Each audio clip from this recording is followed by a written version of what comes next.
বাড়িতে আপনি 5 থেকে 10 মিনিট করে টাইম দিচ্ছেন, মানুষের সঙ্গে কি কথা বলছেন? মানুষের সঙ্গে আমি কথা তো বলারই আছে। ভোটারদের যেমন দাঁড়িয়েছি, আমাকে ভোট প্রার্থনা করতে হবে, তার পাশাপাশি আমি বহরমপুর শহরের চেয়ারম্যান।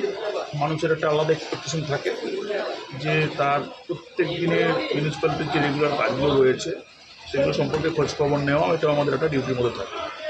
একদিকে যেমন প্রচার আছে, মানুষ সেই রকমভাবে, যেহেতু আমি বহরমপুর মিউনিসিপ্যালিটির চেয়ারম্যান, মানুষ তার কাজের কথাগুলো, সুবিধা অসুবিধার কথাগুলো বলছে, সেগুলো নোট করছি, ভোটের পর সেগুলো সলিউশন করবো। সারা কেমন পাচ্ছেন দাদা আজকে 17 নম্বর এবং ওয়ার্ডে? সারা কী হবে যে আমরা কিন্তু ইভেন্ট ম্যানেজমেন্টের লোক দিয়ে প্রচার করছি না। এই যে এখানে যারা আছে না, সব এই বুথের লোক, এই ওয়ার্ডের লোক। এখানে যারা আছে, এই নিমাইটাকে দেখছেন, গীতাঞ্জলিকে দেখা যায় অন্যভাবে।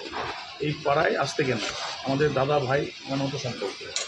আজ থেকে না, বহু দূর নাম্বার 1 হচ্ছে ক্যাটারিং আছে, আমাদের এ আছে, আমাদের বন্ধু জয়ন্ত আছে, ও আছে, আমাদের বিদ্যা আছে, মানসিক বর্ষাবতী আছে, আমাদের আনন্দ আছে, এই বাজারে ও পুরোটা ম্যানেজমেন্ট করে। তারপর আমাদের কিছু মহিলারা আছে, তার সঙ্গে সঙ্গে আমাদের সুনন্দ আছে, সবাই। চিরু আছে আমার বন্ধু ছোটোবেলা। এখানে কিন্তু কোনো পলিটিক্যাল সম্পর্ক নেই।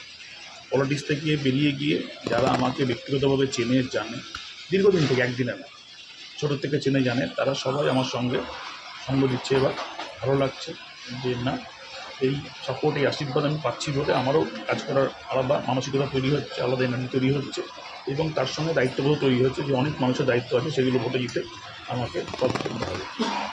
দাদা, বহরমপুরে 3টে হেভিওয়েট প্রার্থী, তো আপনাদের দলের কি প্রতিশ্রুতি নিয়ে সাধারণ মানুষের যে সমর্থন পাওয়ার আশা করছেন?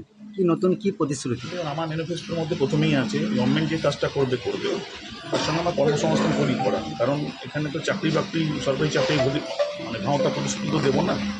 প্রচুর সহজ ল্যান্ডমার্ক আছে, জেনুইন জায়গাগুলো আছে।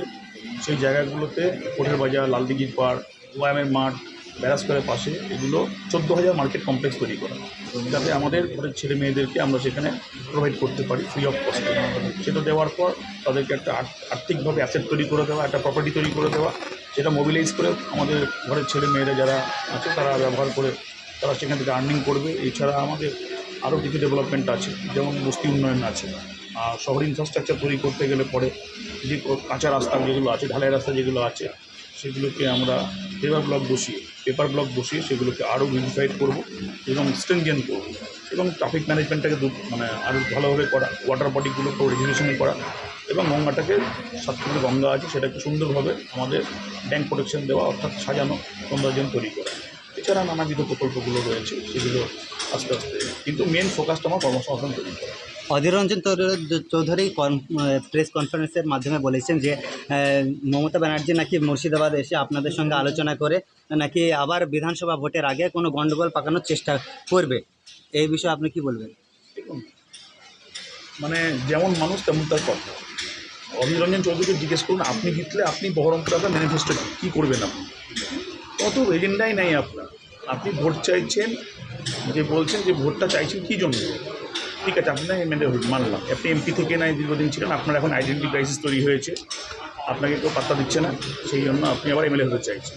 এখন ভালো কথা, এটা আপনার জন্য চাইছি। আপনি মানুষের জন্য কী করবেন একটা আপনি মানে উত্তর দিন। আপনি জিতে মুখ্যমন্ত্রী হবেন, না আপনার দল মানে ক্ষমতায় আসবে, না আপনি হচ্ছে জিতে কেন্দ্রীয় মন্ত্রী হবেন, না রেডিমেড আপনি রাজ্যপাল হবেন, কিছুই তো আপনি বলতে পারছেন না।